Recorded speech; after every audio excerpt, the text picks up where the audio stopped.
Hi, it's Darnell with Wave on Recipes, and today it's time to try bacon in the Oster air fryer oven. And we'll see how its RapidCrisp technology does on some bacon right now.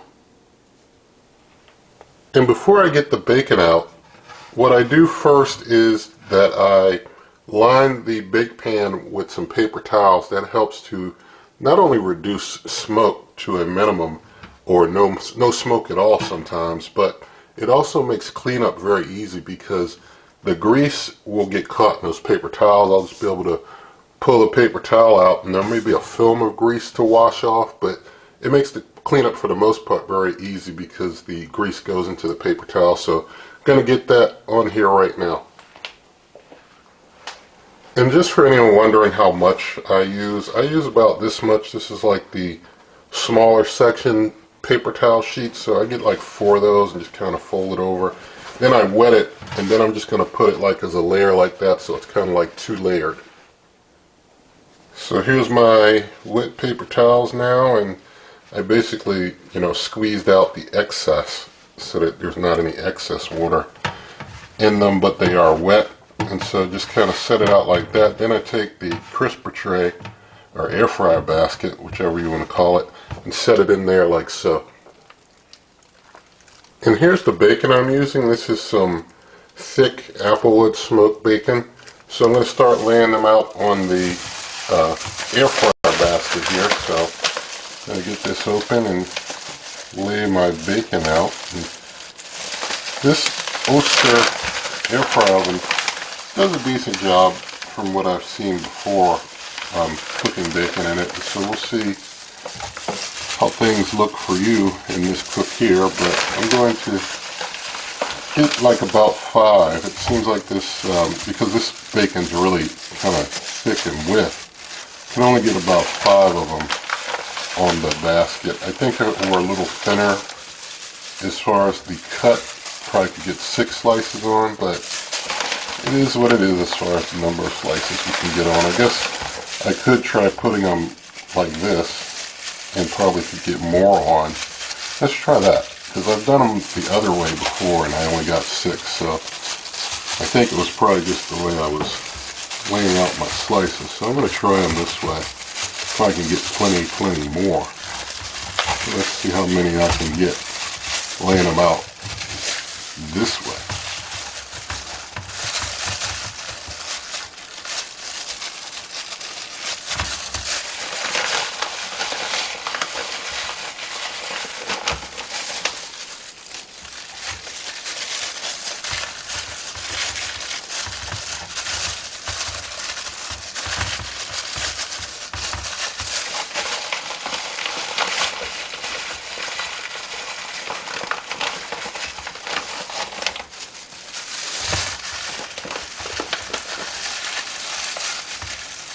Alright, so doing it this way, I'm able to basically squeeze in 6 slices. I mean, kind of got slices kind of up on the edges to keep them from touching. So you can get 6 in this way. If you do them the other way, you'll get about 5 in. I know that from experience trying that before.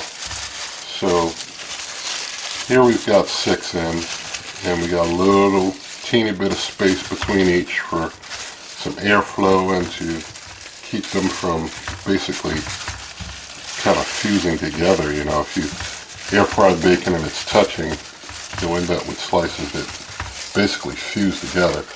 But with all that done, I'm going to open up the cooker now and get this basket on in, putting it on the middle rack level here. So there we go, there on that middle rack level. And now I'm going to close things up and going to spin to air fry, and I'm going to keep it at 400 degrees Fahrenheit. I'm going to bring the cooking time all the way down to 12 minutes. Just 12 minutes is all that we'll need for this cook. And so hit start. There's no preheat, no warm up or anything. It just starts cooking. So this is a straight 12-minute cook, and I'll bring you on back in a moment.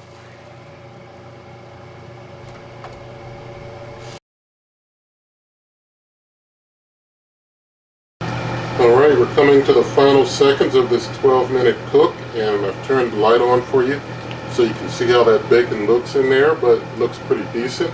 And so let's go ahead and get it on out. And I just want to show you as I'm getting the bacon out, I know some of you think because I'm cooking bacon, maybe it's splattered all over the place. Maybe this is going to be a crazy mess to clean up. That's not so. If you look, as I mentioned, a lot of the grease is going down here in the bottom. Basically, for the most part, the grease is going down into those paper towels that I throw out. But inside, it's not like the walls are covered with a ton of grease splatter. There is a little grease on the sides that'll have to be wiped up. There's a little condensation down bottom there. Down on this bottom drip pan, there's nothing. There's nothing on the drip pan. The drip pan is totally clean. So, I mean, it's real easy to clean up because there's not a lot of splatter like you might suspect. But getting the bacon out, you can see the bacon on the bottom, it's a little, like, less cooked on the bottom. It's more cooked on the top because of, you know, putting the drip pan under there that you have to put under.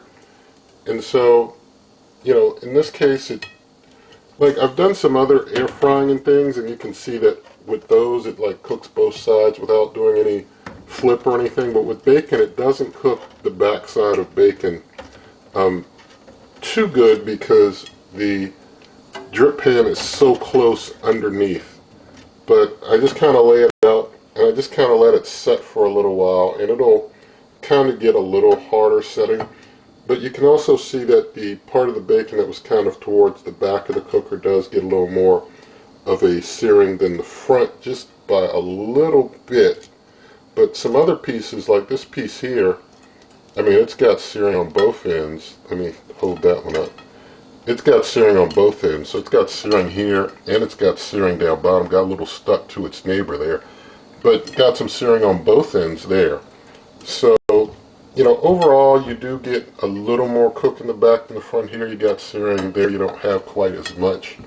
This one, you got a lot of searing on the end that was towards the back. You got a little searing on the one that was up front. And this one didn't get so much searing up front as in the back.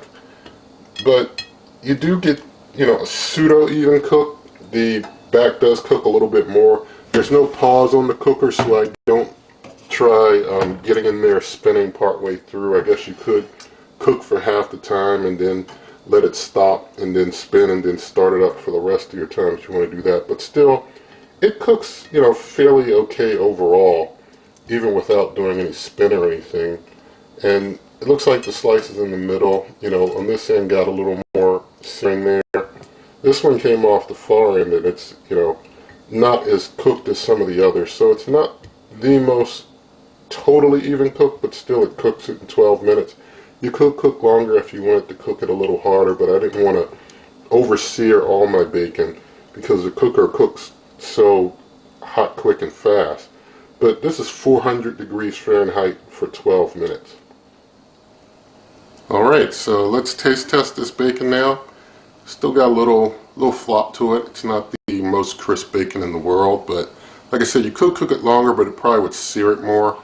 You probably have to bring the temp down even a bit lower and cook it even slower if you want it to probably get a crisp, even without over searing bacon type texture to it with this particular cooker. But let's taste it.